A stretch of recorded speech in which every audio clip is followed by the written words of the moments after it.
कैलाश पर्वत, जिसे हम बाबा भोलेनाथ और उनकी पत्नी माँ पार्वती और उनके परिवार के घर के नाम से जानते हैं कि भाई वो उनका घर है।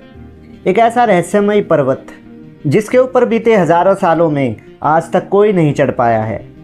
एक ऐसी रहस्यमयी जगह जिसके बारे में खोज करके बड़े बड़े वैज्ञानिक भी हैरान हैं और आज तक उस जगह के रहस्य का इंसान को पता नहीं चल पाया।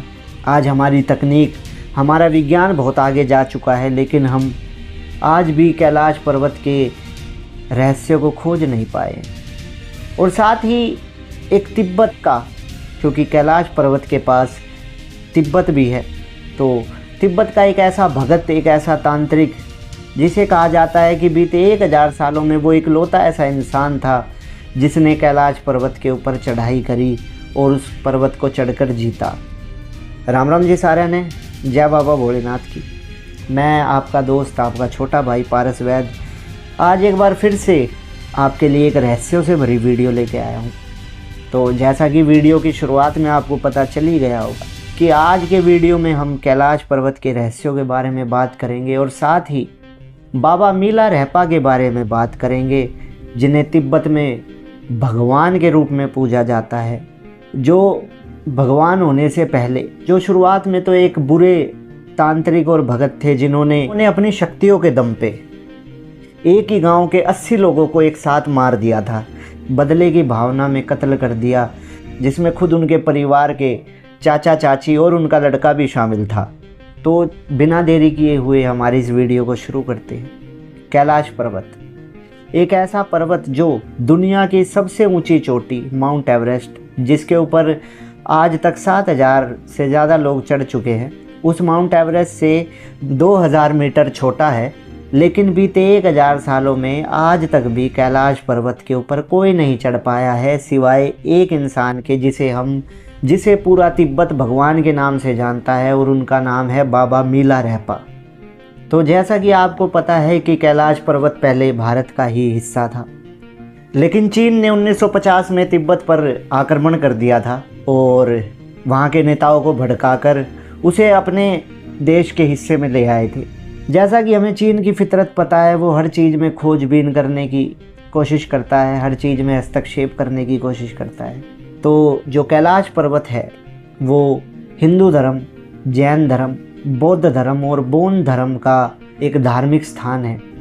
तो जब चीन को इसके बारे में जानकारी हुई तो उसने इसके ऊपर भी खोजबीन करने का निर्णय लिया, फैसला लिया, और उसने कई पर्वतारोही इस कैलाश पर्वत के ऊपर भेजे चढ़ाई करने के लिए, लेकिन उनमें से कोई भी सफल नहीं हो पाया। एक बार तो चीन ने हेलीकॉप्टर भी भेजा था कैलाश पर्वत के ऊपर, जिसमें कई साइंटिस्ट बैठे हुए थे।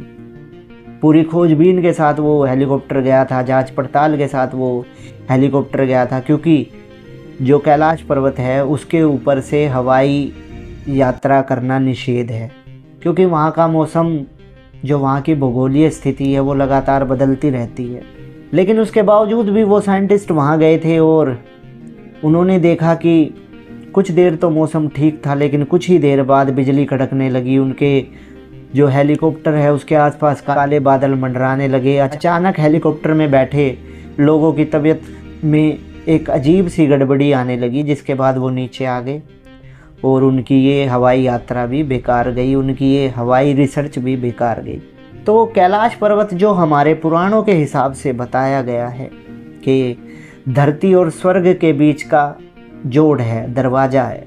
पुराणों के मुताबिक रावण ने कैलाश पर्वत के ऊपर से ही स्वर्ग में जाने की सीढ़ी बनाई थी, और महाभारत का जब युद्ध खत्म हो गया था तो पांडव भी मोक्ष के लिए, स्वर्ग के लिए कैलाश पर्वत से ही स्वर्ग की तरफ जा रहे थे। और स्वर्ग जाते जाते एक एक करके सभी पांडव खत्म हो गए थे सिवाय युधिष्ठिर के, क्योंकि युधिष्ठिर को धर्मराज भी कहा गया है, क्योंकि वो अपने धर्म पर अडिग थे और उनका जीवन बिल्कुल निष्कलंक था, इसलिए उनके लिए स्वर्ग का द्वार खुल गया था। और जो बाकी के पांडव थे वो ऊपर चढ़ाई के दौरान ही मारे गए थे, ऐसा कहा जाता है, ऐसा बताया जाता है। कैलाश पर्वत को हमारे पुराणों में मेरुदंड भी कहा जाता है और इसे एक्सिस मुंडी भी कहा जाता है, यानी पृथ्वी का केंद्र बिंदु और ब्रह्मांड का केंद्र बिंदु। कैलाश पर्वत के ऊपर दुनिया के सबसे ऊंचे 2 ताल है, 2 झीलें हैं, जिसमें से एक का नाम है मानसरोवर ताल या यूँ कहें मानसरोवर झील, और दूसरे का नाम है असुर ताल या यूँ कहें राक्षस झील। तो बड़े सोचने की बात है कि इतनी ऊंचाई पर दोनों झीलें बड़ी अलग है। जो मानसरोवर ताल है उसका पानी बड़ा ही मीठा है और वो झील बड़ी शांत है। वहीं जो असुर ताल है, जो राक्षसी झील है, उसका पानी बड़ा ही खारा है और उसके अंदर जीवन पनप नहीं सकता बिल्कुल भी। और ऐसा कहा जाता है जब रावण अपनी इच्छाओं को पूरा करने के लिए कैलाश पर्वत के ऊपर आया था तो ऊपर जाने से पहले उसने उस राक्षस ताल के अंदर स्नान किया था। तभी से ही रावण की बुराइयों का कुछ हिस्सा उस झील के अंदर समाहित हो गया था और वहीं से वो झील बहुत कड़वी हो गई थी, जिसके बाद ही उस झील का नाम राक्षस ताल पड़ा। 1999 में चीन ने एक बार फिर से एक रूसी डॉक्टर और साइंटिस्ट एर्नेस्ट मुल्दाशिर को बुलाया, जो आए और अपनी टीम के साथ जिन्होंने कैलाश पर्वत पर चढ़ने का प्रयास किया और वो भी नाकाम रहे। और उन्होंने गौर किया कि जैसे ही वो एक ऊंचाई पर कैलाश पर्वत के पहुँचे तो उनके मन में एक अजीब सी बेचैनी हुई और उनके पूरे क्रू की तबीयत खराब होने लगी और सबके बाल तेज़ी से बढ़ने लगे, नाखून तेज़ी से बढ़ने लगे। और उन्होंने गौर किया कि जो कैलाश पर्वत के ऊपर एक निश्चित दूरी पर जाते ही उनकी उम्र 2 गुनी रफ्तार से बढ़ रही थी, जिसके बाद मुल्ताशिर और उनके पूरे क्रू को नीचे आना पड़ा। और फिर उन्होंने नीचे से ही उस कैलाश पर्वत, उस रहस्यमयी, उस पवित्र कैलाश पर्वत की खोज शुरू करी, उसके बारे में रिसर्च शुरू करी कि भाई ऐसी क्या रहस्यमयी चीज़ें हैं यहाँ पे। तो उन्होंने अपनी एक किताब में लिखा है कि भाई जब हम इस कैलाश पर्वत के बारे में खोजबीन कर रहे थे तो रातों को हमें पत्थरों के गिरने की और फुसफुसाहट की आवाज़ आती थी। हमें लगता था जैसे कैलाश पर्वत के पेट के अंदर कोई रहता है, कोई वहाँ से बातें करता है, और एक नहीं बहुत सारे लोग। इसी से जुड़ी मेरे को एक बात याद आई। कैलाश पर्वत के पास बताया जाता है एक शंभाला गांव, जहाँ पे सिद्ध लोग रहते हैं, जहाँ पे बताया जाता है कि हनुमान और अश्वत्थामा भी रहते हैं। यहाँ तक कि विष्णु पुराण में भी ये कहा गया है कि जो कलयुग में कल्कि अवतार का जन्म होना है वो भी शंभाला गांव में ही होगा, जो कैलाश पर्वत के पास का एक रहस्यमयी गांव है।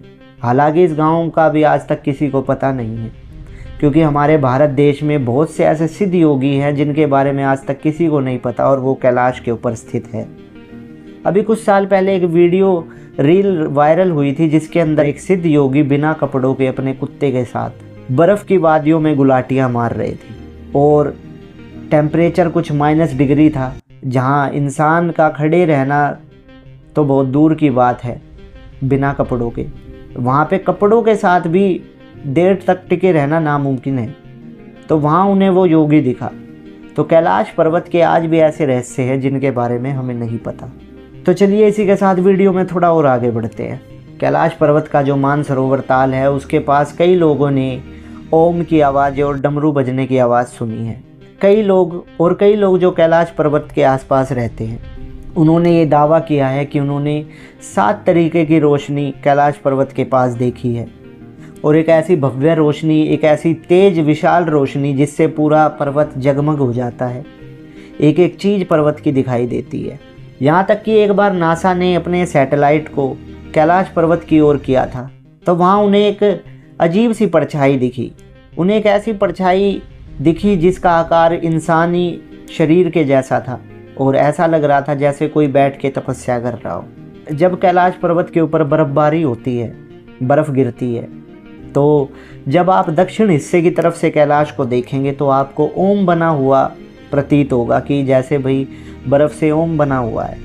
जब चीन ने अपने सारे घोड़े दौड़ा लिए तो चीन ने 2001 में कैलाश पर्वत की चढ़ाई को बिल्कुल ही बैन कर दिया, बिल्कुल निषेध कर दिया कि भाई कैलाश पर्वत पर चढ़ना ठीक नहीं है, और कानूनी तौर पर भी उसे बैन कर दिया गया था बिल्कुल, जो आज तक भी बैन है। तो मुल्ताशिक अपनी एक संस्मरण या यूँ कहे एक किताब में लिखते हैं कि उनको एक साइबेरियन पर्वतारोही मिला था। उसने बताया कि उनका पूरा ग्रुप जिसने कैलाश पर्वत के ऊपर चढ़ने की कोशिश की और वो एक निश्चित ऊंचाई पर पहुंच गए थे जहां से कैलाश पर्वत को वो बिल्कुल चढ़ने ही वाले थे कि अचानक उन सब की तबीयत खराब होने लगी और उनके मन में बड़ी तेज़ी से ये ख्याल आया कि यहाँ से चले जाओ, यहाँ से चले जाओ। और वो बड़ी तेज़ी के साथ नीचे उतरे और नीचे आने के बाद कुछ ही दिनों में उन सभी को कुछ अलग अलग तरीके की बीमारी हो गई और करीब करीब 1 साल के अंदर उन सभी की मौत हो गई। और आपने हिम मानव या यति के बारे में तो सुना ही होगा, वो भी कैलाश पर्वत पर ही है, देखा गया है, ऐसा दावा किया जाता है। कोई उसे अश्वत्थामा बताता है, कोई कहता है कि वो पौराणिक समय से एक श्रापित इंसान है जो वहाँ भटकता है। अलग अलग लोगों के इस बात को लेकर अलग अलग विचार है, लेकिन ये भी आज तक कैलाश पर्वत का एक रहस्य है। चलिए अब बात करते हैं बाबा मीला रैपा की, जो एक बहुत बड़े भगत, बहुत बड़े तांत्रिक थे, जिन्होंने बदले की भावना में कुछ गलत काम किए, जिसके बाद उन्हें पछतावा हुआ और फिर वो एक ऐसे बड़े महात्मा हो गए जिन्होंने कैलाश पर्वत के ऊपर चढ़ाई की और बाद में तिब्बत में उन्हें भगवान के रूप में पूजा जाने लगा। जैसे असम की तरफ लूना चमारिन है, जिनका एक अपना इतिहास है, एक अपना वर्चस्व है, एक अपनी इज्जत है तंत्र की दुनिया में, कुछ इसी तरीके से बाबा मीला रैपा है। तिब्बत में उनको भगवान के रूप में पूजा जाता है। तो तिब्बत में उनका जन्म हुआ था। वो एक समृद्ध परिवार में पैदा हुए थे। परिवार में उनके पिता, उनकी माँ, उनकी एक छोटी बहन और मीला रैपा। मीला रैपा के बचपन का नाम थोपका था।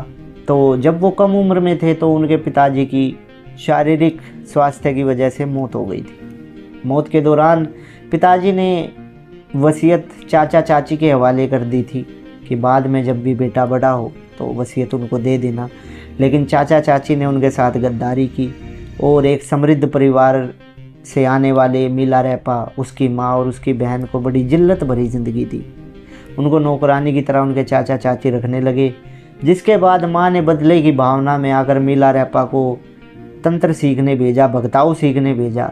जिसके बाद बाबा मीला रैपा अपने गुरु युंगटन के पास पहुँचे, जो तंत्र के एक बहुत बड़े ज्ञाता थे। जिसके बाद उन्होंने उनको तंत्र सिखाया, यक्षिणी साधना सिखाई। साथ में एक बात और भी कही जाती है कि बाबा मीला रैपा ने माँ तारा की भी सिद्धियाँ की थी और ऐसा कहा जाता है कि माँ तारा ने कई बार उनको दर्शन दिए थे, क्योंकि तिब्बत में तारा माँ को करुणा की देवी माना जाता है। और मीला रैपा ने अपने कई कथन में माँ तारा का भी जिक्र किया है। उसके बाद वो वापस लौटे और उन्हें पता चला कि भाई उनके चाचा के लड़के की शादी है, तो वो शादी के प्रोग्राम में गए। और उस समय तक बाबा मीला रैपा प्रकृति के ऊपर भी काबू कर सकते थे। आग बरसाना, ओले गिरा देना, बारिश कर देना, कहीं भी बिजली गिरा देना, ये सारी शक्तियाँ उन्हें हासिल हो चुकी थी। तो वो वहाँ गए और उस कार्यक्रम में, जिसमें मीला रैपा के चाचा चाची समेत जितने भी लोग थे, उन सबको मीला रैपा ने मार दिया था। जिसके बाद उनको बड़ा पछतावा हुआ और पछतावे की भावना में दुखी होते हुए वो एक लामा के पास पहुँचे। जैसे भारत में हमारे साधु संत है, योगी है, नाथ है, उसी तरीके से तिब्बत में भिक्षुओं का, लामाओं का वर्चस्व है और वहाँ बौद्ध धर्म की श्रेष्ठता है, बौद्ध धर्म ज़्यादा है। तो बौद्ध लामा के पास वो पहुँचे और वहाँ से उन्होंने गुरु मारपा को अपना गुरु स्वीकार किया। उसके बाद उन्होंने कई सिद्धियाँ की और सिद्धियों के बाद उन्होंने कैलाश पर्वत की चढ़ाई की सन 1094 में, ऐसा कहा जाता है। जिसके बाद जब वो उस पर्वत की चढ़ाई करके आए तो वो बिल्कुल बदल चुके थे और वो इतने सिद्ध हो चुके थे कि उनके संपर्क में आते ही लोग उनकी शक्तियों का एहसास कर पा रहे थे। जिसके बाद जैसे जैसे उनकी सिद्धि बढ़ी, वैसे ही उनकी समृद्धि भी बढ़ी और बाद में फिर लोग उन्हें भगवान की तरह पूजने लगे। और तिब्बत में आज भी मीला रैपा को एक भगवान के रूप में पूजा जाता है। एक ऐसा भगत, एक ऐसा तांत्रिक जो बुराई के रास्ते पर चला, लेकिन एक पछतावे की भावना ने, खुद को सुधारने की भावना ने उसे उस मुकाम पर ला दिया कि आज वो भगवान के रूप में तिब्बत में पूज रहा है, उसे लोग मानते हैं। तो ये कुछ कैलाश पर्वत और बाबा मीला रैपा के बारे में कुछ बातें थी। बाकी इस वीडियो को लेके आपकी क्या राय है, ये कमेंट में आप मुझे ज़रूर बताना।